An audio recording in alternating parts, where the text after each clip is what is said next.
Selamat sore teman-teman. Hari ini Chatterbox edisi Ahad 20 April tahun 2025. Sekali lagi saya ucapkan atas nama pribadi dan keluarga pada seluruh umat Kristiani yang merayakan selamat Hari Raya Paskah. Semoga kasih dan berkat dari Tuhan senantiasa bersama dengan kita. Nah, dalam Chatterbox ya hot topic pada pekan ini atau pada hari ini, rasa-rasanya kita akan membahas tentang yang masih rame sampai hari ini, yaitu adalah mega skandal ijazah palsu dari mantan Presiden ke-7 Republik Indonesia, yaitu Bapak Joko Widodo atau Pak Jokowi. Nah, kenapa ini skandal masih bergulir sampai hari ini? Karena memang skandal ini bergulir sejak tahun 2019, ketika kala itu mantan Presiden Jokowi ini maju untuk periode yang kedua. Sehingga para lawan-lawan politik dari Pak Jokowi ini memanfaatkan segala cara agar Pak Jokowi itu tidak jadi presiden. Maka keluarlah ijazah palsu ini yang pertama kali digugat oleh Bambang Tri Mulyono, yang kemudian yang bersangkutan ini masuk penjara karena dinilai ya pokoknya adalah yang membuat beliau masuk penjara gitu kan. Nah, teman-teman semuanya, ini bergulir terus karena memang sampai hari ini yang bersangkutan atau Pak Jokowinya sendiri tidak menampilkan ijazahnya. Kalau Pak Jokowi hari ini menampilkan ijazahnya dan mengenalkan kepada publik ijazahnya dari sekolah sampai kuliah, maka polemik ini akan pasti berakhir. Karena jujur sebenarnya masyarakat Indonesia itu banyak yang sudah capek gitu loh dengan masalah atau polemik perihal ijazah ini. Ijazahnya asli apa palsu gitu. Apa aspal asli tapi palsu. Masyarakat tuh ingin persoalan ini tuh disudahi gitu loh. Karena apa? Satu, kita sekarang sedang menghadapi masalah yang benar-benar serius. Apalagi kita sekarang sedang berada dalam situasi di mana ekonomi kita terdampak oleh perang tariff war antara Amerika Serikat, tidak hanya dengan China atau dengan Tiongkok,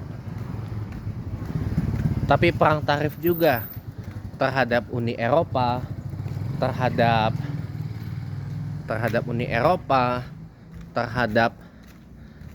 Kanada yang melakukan retaliasi atau melakukan serangan balik atas tarif yang dikenakan pada produk mereka ketika masuk ke Amerika Serikat. Dan hasilnya jadi tegang, apalagi China atau Tiongkok ini membalas atau melakukan retaliasi dengan cukup masif. Mulai dari membalas kenaikan tarif hingga berkali-kali lipat terhadap produk USA yang masuk ke sana. Belum lagi seruan agar tidak membeli pesawat dari Boeing kepada seluruh maskapai dari Tiongkok dan diganti dengan pembelian pesawat dari perusahaan Embraer dari Brazil. Ya, nah ini yang membuat situasi jadi makin panas. Trump yang merayu-rayu Tiongkok agar berhenti melakukan pembalasan gitu ya, malah justru menyalahkan Tiongkok. Sekarang katanya bola ada di Beijing, bola ada di Tiongkok, bola panas ada di Tiongkok. Mau nggak menghentikan perang tarif ini? Lah dia yang mulai kok malah orang lain yang salah. Ini lucu gitu loh. Jadi seakan-akan Donald Trump dan kawan-kawannya ini tidak ingin dipersalahkan atas perang tarif ini. Nah, ketika Kanada, Tiongkok, Uni Eropa melakukan retaliasi, sejumlah negara yang terkena efek dari perang dagang ini, produk-produknya memilih melakukan negosiasi, dan Indonesia menjadi negara pertama yang diterima oleh Amerika Serikat untuk melakukan negosiasi atas dampak dari perang tarif ini. Walaupun hasilnya juga impor pangan dari USA, impor pangan dari Amerika, padahal kita nggak kekurangan pangan sama sekali. Nah ini kan bisa jadi blunder yang fatal banget lah. Nah itu kita kan perlu bersatu, perlu energi dalam membantu bagaimana pemerintah Presiden Prabowo ini keluar dari efek yang ditimbulkan dari tariff war ini. Kita perlu bersatu, kita perlu bersama-sama keluar dari situasi seperti ini. Itu satu. Nomor dua, kita perlu bersatu lagi untuk melakukan dari rumah jalan, melakukan mitigasi dari perang tarif ini. Ini perang tarif ini dampaknya bukan hanya ke sektor-sektor makro aja, sektor-sektor makroekonomi seperti harga emas jadi mahal, kemudian nilai tukar rupiah melemah terhadap US dollar, produk kita ketika masuk ke Amerika Serikat akan mahal banget itu harganya ya. Tapi secara ekonomi mikro pun kena juga efek dari perang dagang dan perang tarif ini. Sebab itu makanya kita perlu bersatu untuk melakukan mitigasi terhadap dampak yang ditimbulkan dari peristiwa ini. Datanglah Jokowi cari perhatian dengan ijazahnya ini. Yang jelas-jelas kalau menurut saya ini menghabiskan energi. Ya. Menghabiskan energi. Bagi saya sudahlah. Jokowi itu masa lalu ya, masa depan adalah ya kita menatap masa yang sekarang ini dan masa-masa yang akan datang. Ya. Sudahlah kalau saya boleh bilang ya, masalah karut-marut kayak begini, ya udahlah. Tinggal tunjukkan aja ijazah aslinya, maka udah selesai polemik ini. Publik bisa bagaimana caranya bahu-membahu bersatu, bergotong royong, bertenggang rasa, membantu pemerintah Presiden Prabowo untuk mengeluarkan Indonesia ini dari dampak buruk perang dagang, perang tarif yang terjadi sekarang. Sekaligus apa? Sekaligus kita juga mengawasi jalannya roda pemerintahan Presiden Prabowo ini agar tidak melakukan kebijakan-kebijakan yang tidak pro kepada rakyat. Ini aja undang-undang TNI, walaupun publik itu fokusnya sedemikian telitinya, malah datang Jokowi dengan kayak begini ya. Dialihkan dengan isu-isu yang ini dan itu. Karena undang-undang TNI ini juga sebenarnya adalah proyeknya Jokowi. Undang-undang Polri ini juga produknya Jokowi. Makanya kenapa kemarin Jokowi itu panggil polisi suruh datang ke rumahnya, ya tujuannya adalah untuk itu.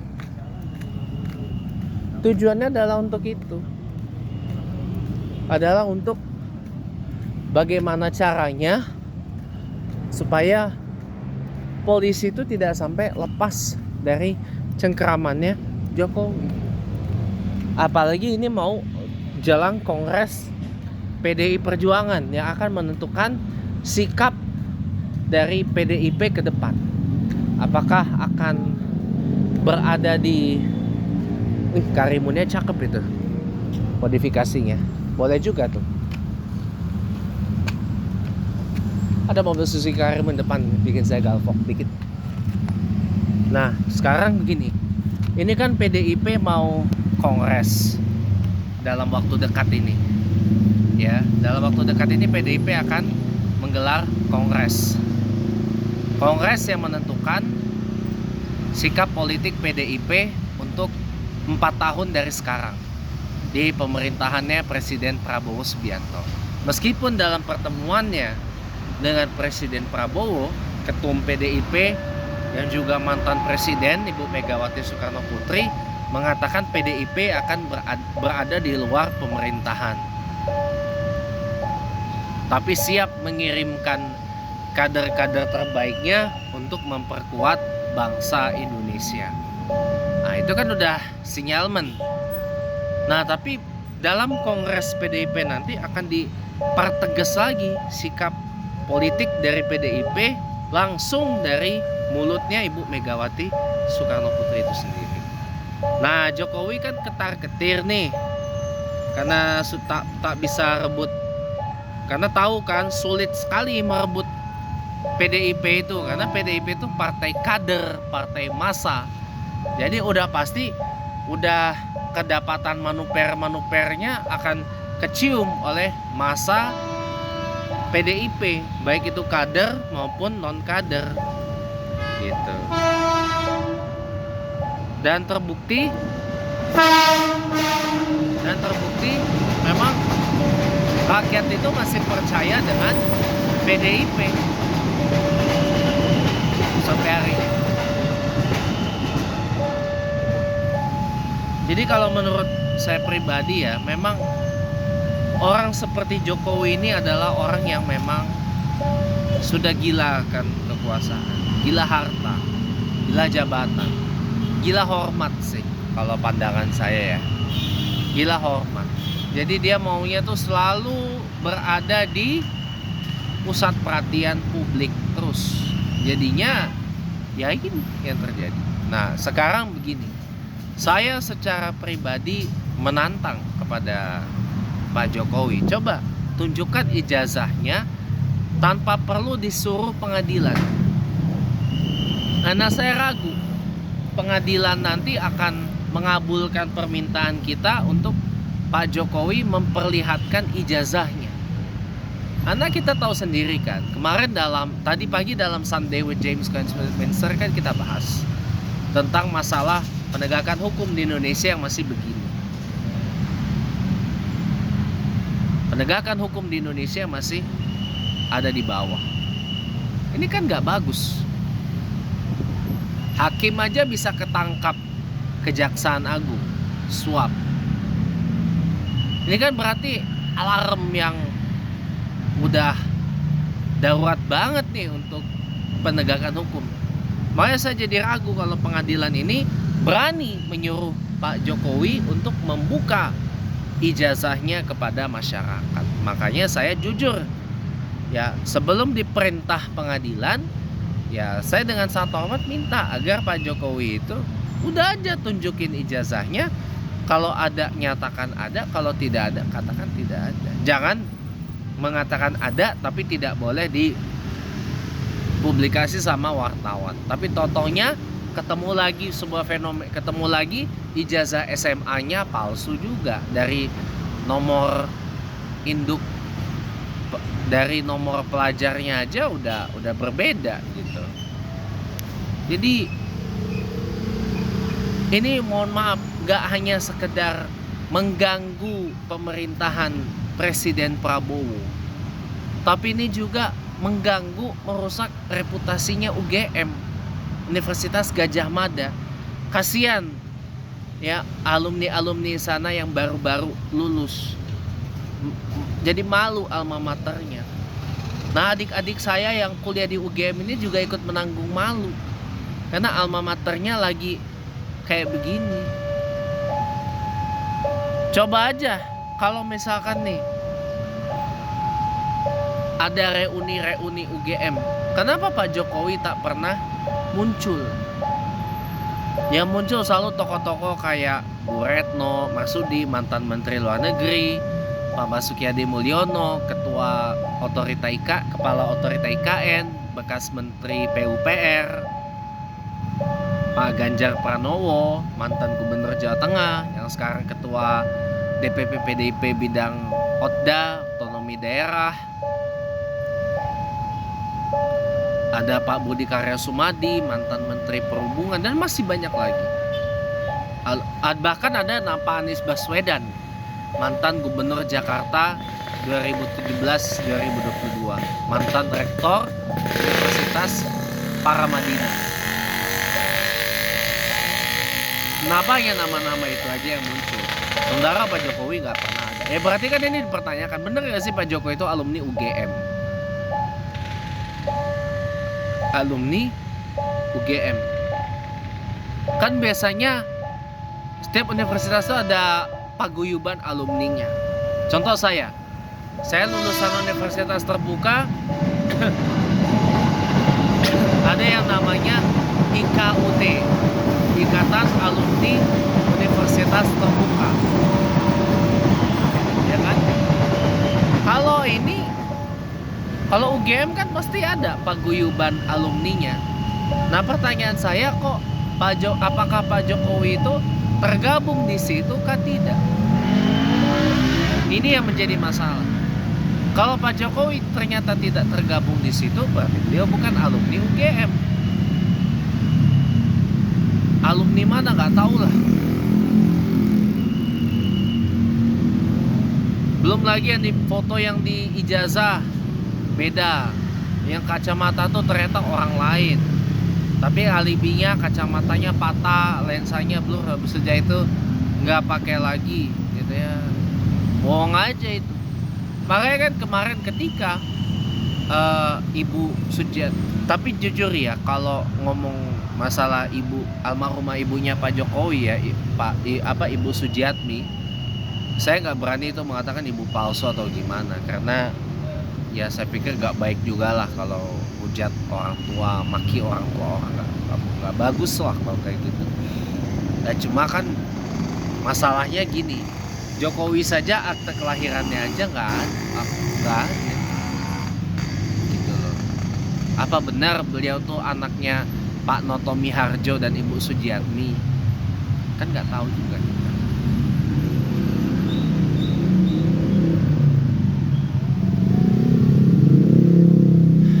Jadi ya kalau saya ya benar-benar meminta ya agar masalah ijazah palsu ini tuh sudah aja selesai gitu loh. Bukan masalah emang situ siapa maksa-maksa Pak Jokowi buka ijazahnya. Nah, ini bodohnya. Pak Jokowi itu bukan figur privat seperti saya, seperti Anda. Pak Jokowi itu figur publik. Ya. 2 periode jadi wali kota Solo. Cuman di periode keduanya nggak selesai. Cuma 2 tahun. Jadi total hanya 7 tahun jabat wali kota Solo. Jabat gubernur Jakarta nggak selesai juga, cuma 2 tahun. Kemudian jadi presiden 2 periode 10 tahun. Berarti Pak Jokowi itu bukan lagi figur pribadi, figur privat, tapi sudah jadi figur publik. Pak Jokowi itu sudah bukan lagi milik dirinya sendiri dan keluarganya, tapi sudah menjadi milik rakyat Indonesia, milik publik. Jadi wajar kalau publik tuh minta agar Pak Jokowi itu sudah aja terang-terangan mengakui ijazahnya ada kah tidak gitu loh. Karena jujur, kalau Pak Jokowi ini bohong terus, nanti bisa merusak nama baiknya. Itu aja. Bisa merusak nama baiknya dan bisa hancur nanti reputasinya di mata publik. Ya.